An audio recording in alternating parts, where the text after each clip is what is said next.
Okay, right, we're going to move swiftly on to our keynote speaker. He's come all the way up from Bristol to wonderful Walsall. He's absolutely fantastic. I've seen a number of different keynotes that he's done. These are really, really great. You're in for an absolute treat. Oh shit. Please put your hands together for Fidel Beauhill.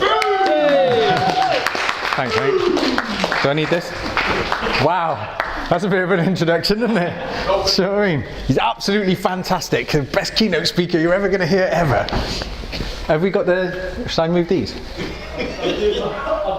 You're doing it now? Right. There's a little slideshow that goes on in the background, you see. That fits in quite nicely with what I do. I'm going to introduce myself first. My name is Fidel BadNews Beauhill. That's my business there. It's legally secure. I'm a will writer and an estate planner. And I go around telling everybody, we're all going to die. It's my job to help them do that as cost effectively as possible. Help them to die.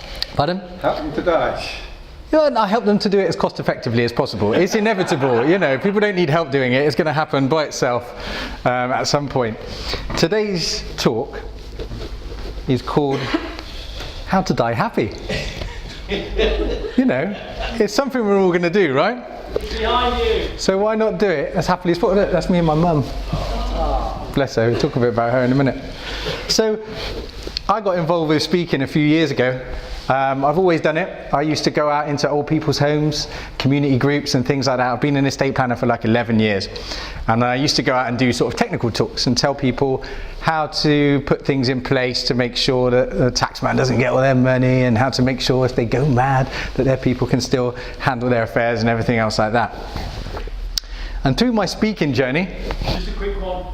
Does it automatically go? Yes, mate. There you go. There you go. Life is short. As you said. And then what happened was I actually got invited. People were saying, but the way that you talk about wills makes it all really exciting and interesting. We all want one now. Have you ever thought about motivational speaking, Fidel? And I was like, oh, really? You're all going to die, motivational. Actually, it got me thinking. That is the most motivational sentence you're ever going to hear, I think.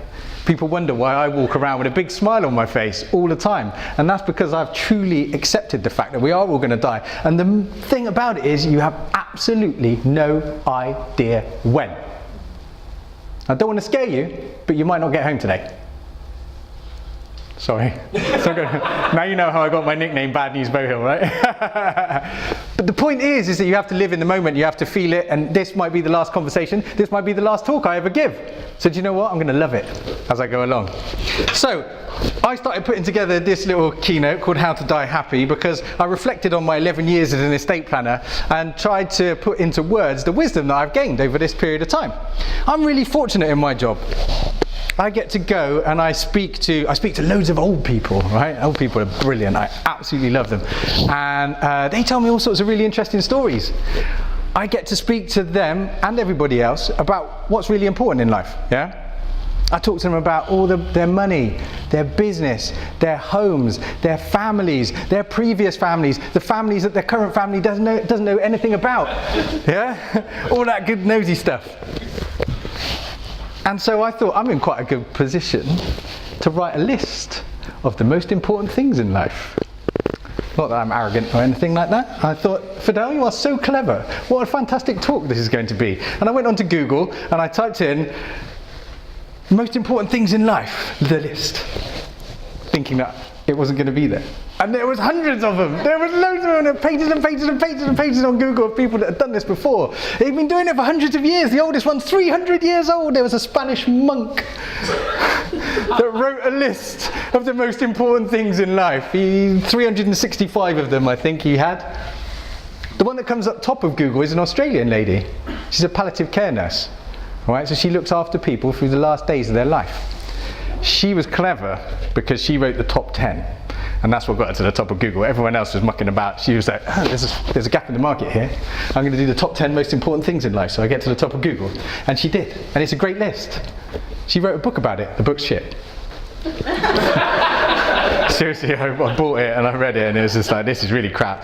The list is brilliant. The list is really brilliant. Anyway, despite the fact that there was 25 pages of Google, all these lists of the most important things in life, I thought I'd write my own. Because the thing is that on all of those lists, it's all the same stuff. In 300 years, it's the same stuff. Because human beings are the same, they're still the same. It's the same things that matter to us. Yeah? And it always has been, and it probably always will be.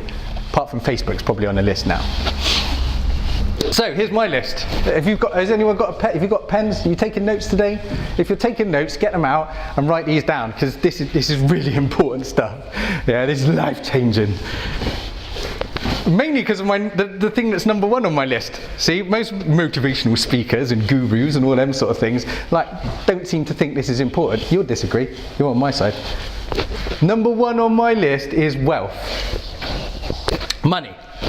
Money bloody matters, all right? And don't let anybody tell you that it doesn't. It winds me up when people go, it's not important, it's being happy that counts. You know what? It's really difficult to be happy when you're skint.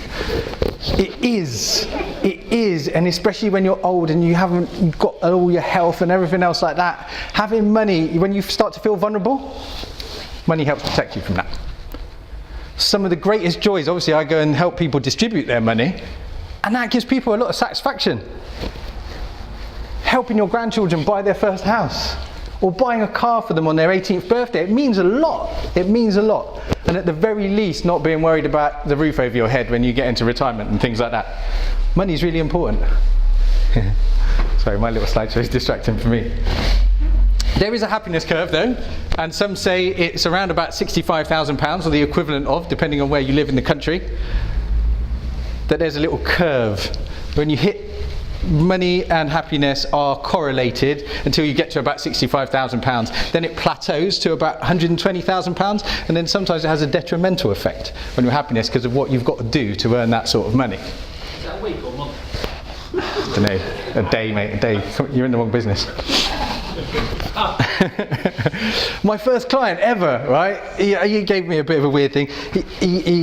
I used to work for a really big company, and this guy walked in, and my boss said, "Yeah, this can be your first instruction." And I sat there and I spoke to this guy about money, and he said, "You know what?" He worked for Rolls-Royce in Bristol. It was a big employer, and he worked really hard all his life, and he saved all his money. He put all his money into his pension. He kept saying to his wife, "When we retire, we're going to live like kings and queens."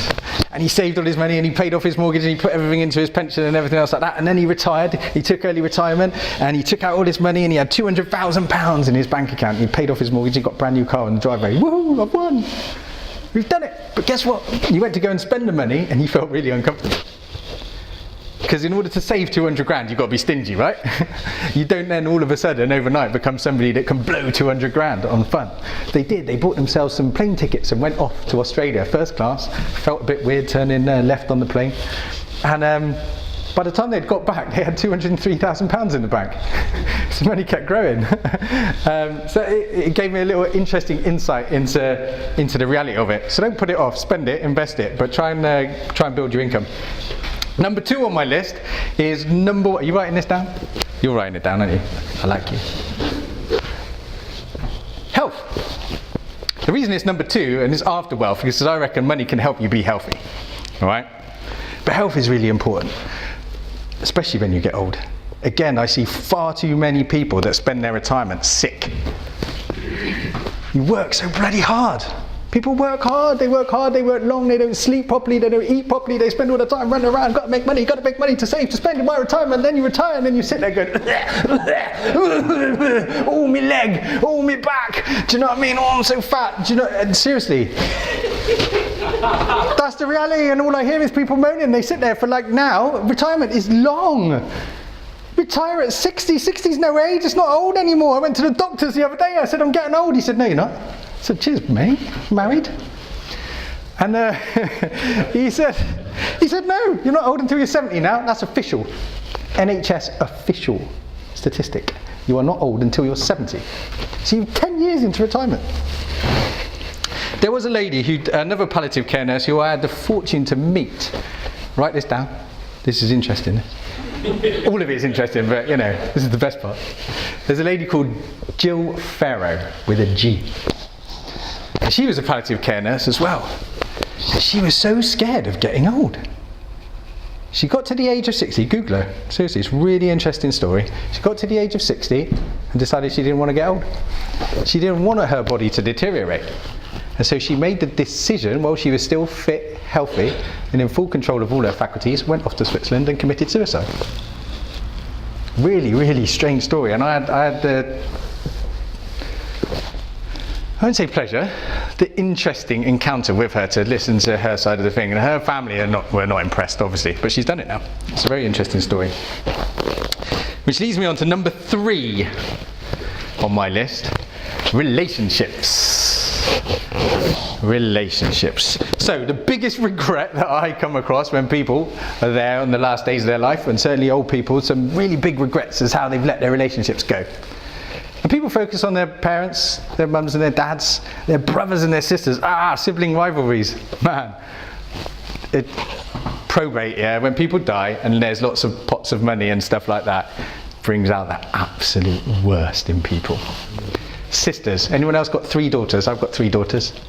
Statistically, the sibling combination that is most likely to end up in court than any other. Seriously, girls don't mess about. They hold grudges forever. Forever.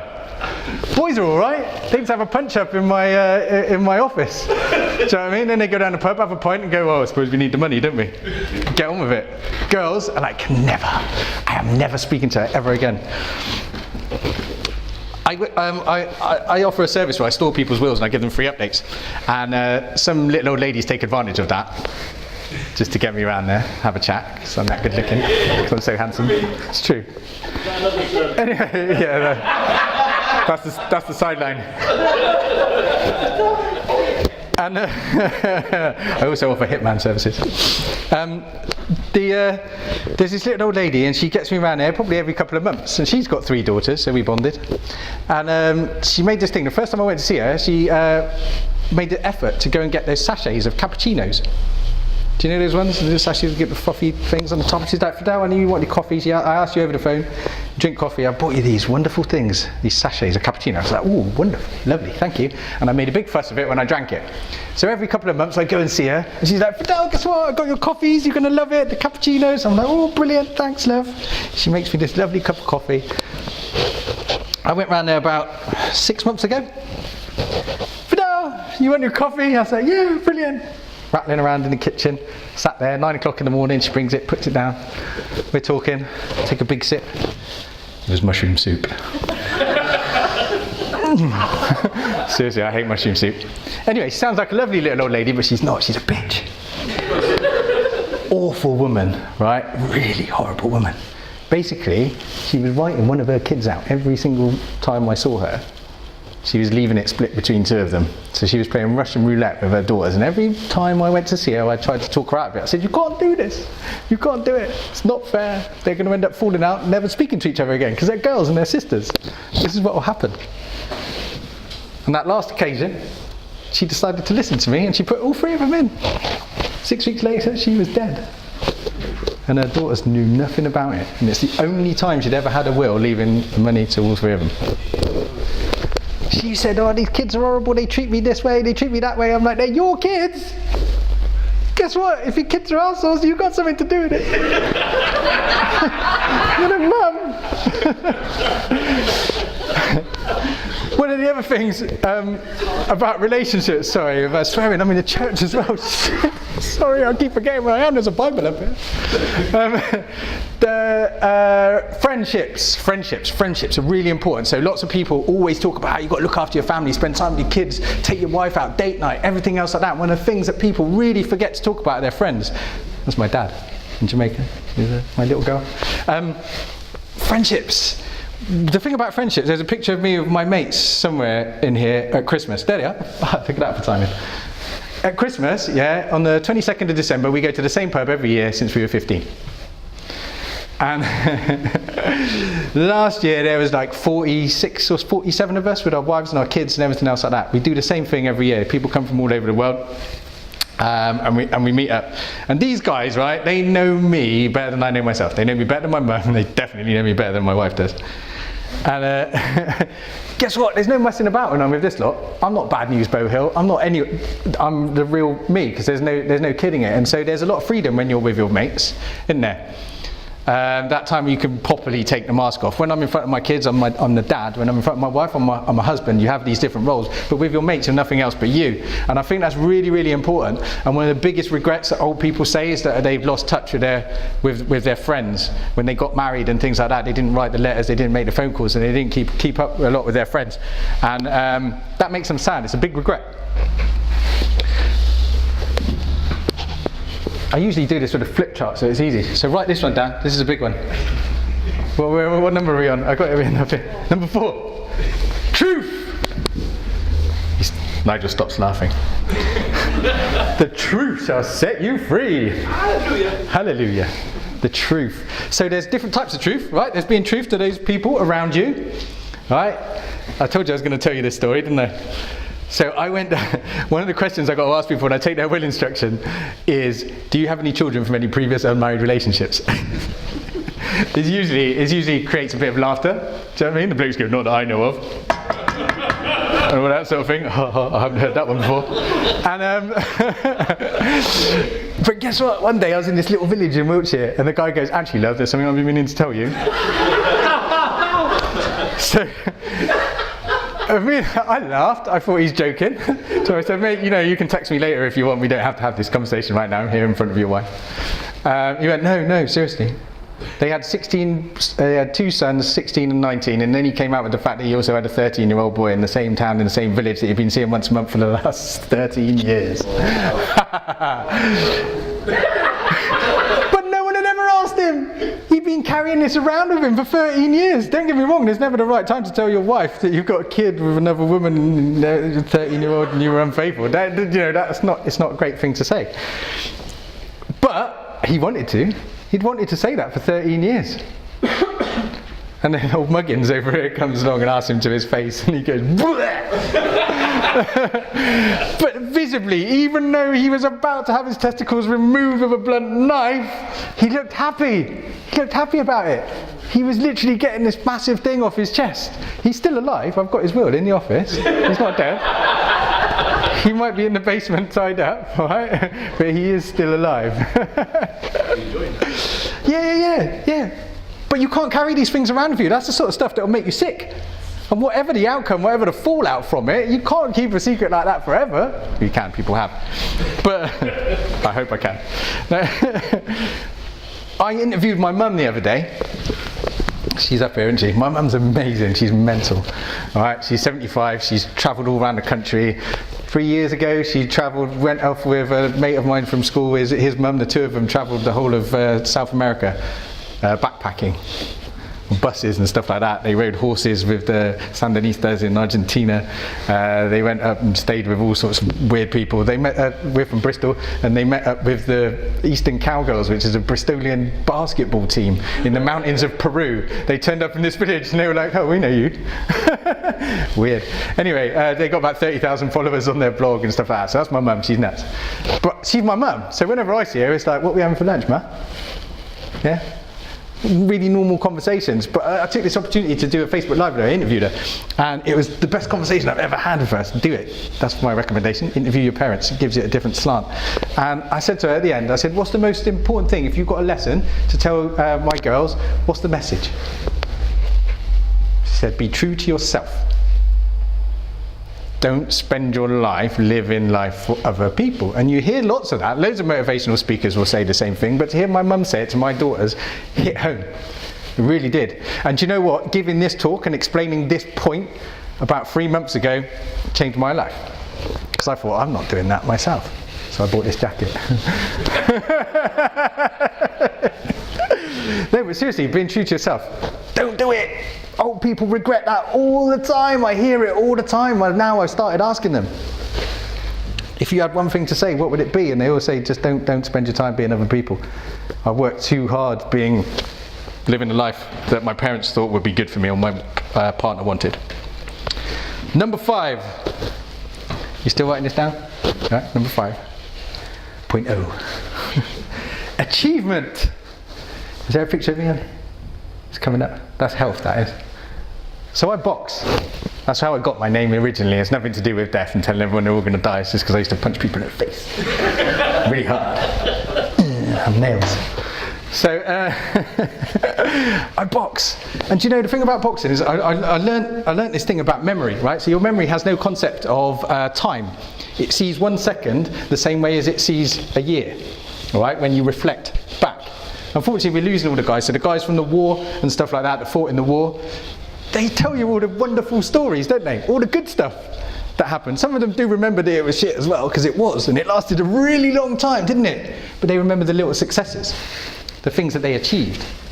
And that's a really common theme when you speak to old people. They sit there and they tell you about their lives, and they're just think you get the little highlights and the little successes and the little achievements. And I line it to boxing. So I do an 8-week fight camp, right? And I am horrible to live with, yeah? That's why I have my wife, I had my last one in June. My wife won't let me have any more because I turn into a nightmare. Testosterone levels go like that. You train 6 days a week, at least 2 hours a day, you're getting punched in the face. You're on negative calories. So I'm hungry, I'm sitting there with scales next to my dinner plate, weighing my chicken breast and broccoli for the 95th time. And all for a fight. The longest fight I've ever had has been 6 3-minute rounds. What's that? I don't know. Maths? Anybody? 18 minutes, right? With a minute breather in between. So about half an hour. That's the longest. Right? 8 weeks of hell. 18 minutes. Not even that. Because guess what? The real moment's that. I've won them all, by the way. Undefeated. Thanks. That's the moment I remember, and that's what I'm going to tell my grandkids about, all right? Apart from doing this talk and reminding myself every day about the scales next to my dinner, the rest of it. But when I reflect back, those 8 weeks feel the same as that one little moment where I lifted my hand up. It's amazing. And the one thing that people put off time and time again, they go, how do you do it? How do you go for all of that? And I go, because it doesn't matter. In the grand scheme of things, when I'm sat on my deathbed, right at the end of my life, I am not going to remember that. I'm going to place the same amount of importance as that, But I've got a better story to tell than you, because you didn't do it. Think about that. That's why people run marathons and stuff. Running a marathon, even I'm put off by doing that. It's the training. You've got to do 6 20-mile runs before you even do the 24, 26, isn't it? That's like 5 hours on your own. I'd go mental. We're on the last one now. Am I right for time? Yeah, plenty of time. The last one, the final one. This is the most important thing in the whole wide world ever. Happiness. Happiness comes last. I'm not talking about fun. People get the two things confused. Yeah? Fun costs money, comes with a hangover. Regrets. Fuck. Did I really do that? Yeah, that's fun. Happiness is something completely different. It's tied with achievement. In fact, it's tied with all of the things that we've spoken about before. Contentment might be another word, but I like happiness because it's a big smile. I listened to another motivational speaker, the Queen of Happiness, a lady called Jo Howarth. Some of you know her. Do you know her? Yeah. She's amazing. She's like my hero. If I didn't go around telling everybody we're all going to die, I'd want her job. The complete opposite. She tells this story about making a cup of tea and about gratitude. And I used it the other day with my daughter, my youngest one, the one that's sitting there with my dad. I said, hey Sienna, come here, come and have a look at this. She went, what, Dad? What do you want? Hang on, I'm on my iPad. And she came in and I went, look at that. She went, there's a tap. I went, yeah. It's got water.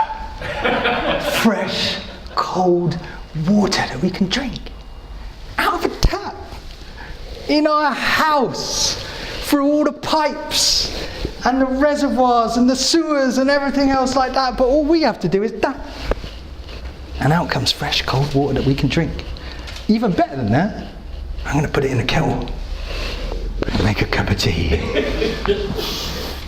How amazing is that? How amazing, how delicious. A cup of tea. It's a little bag full of tea leaves that was grown by somebody in India and they were shipped all the way over here and they were dried and they were put in a little triangle.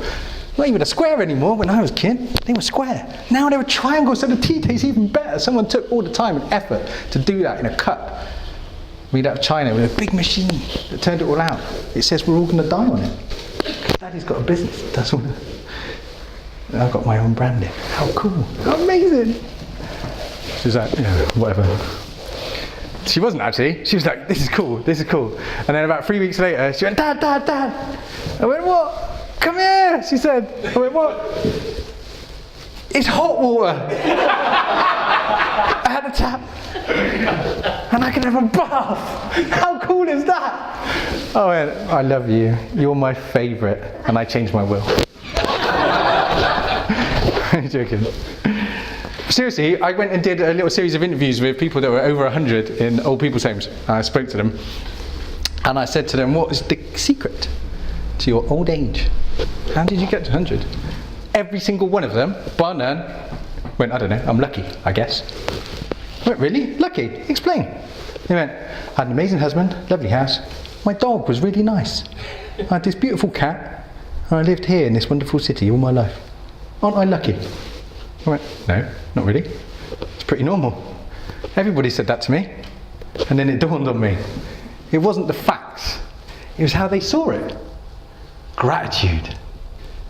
Yeah? They looked at their dog and they looked at their husband, they looked at their house and they were grateful for it. And they felt blessed. And they thought, wow, I'm lucky to have all this stuff. That is the secret to old age. Being grateful, waking up in the morning, you know, like I said, that moment, we're all going to die, this is it, this could be the last talk I ever give. And the way his face is looking in the middle, it might well be.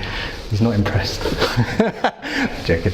But seriously, living in the moment, being appreciative and being grateful for everything you get, because it might be your last, will actually give you longevity in the end. Did you write that down? No, because that's the end. And that was like the big finale. And you didn't write it down. Say it again. Gratitude is the key to longevity. So remember, folks, it's true. We're all going to die. Are we agreed on that? Does anyone disagree? Right, we're all going to die. And we don't know when. And we don't know how. Alright? What we can control is what we do between now and that point. And if you wrote them down like this clever young lady, you'll have a great list of things to do. Because everything I spoke about today, you can affect. You can change right now, right today. You can change your diet. You can join a gym. You can ring your friends, you can ring your brothers, you can ring your sister. You can fix the relationships. You can get in touch with this guy, sit on the toilet and stick some money in an investment. I mean, by the time you get to 70, which is proper old, you'll have some money.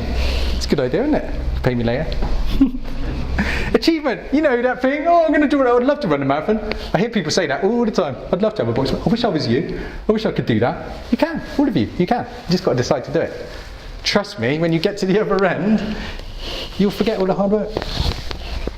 All of those things, right now, today, you can make an effect on.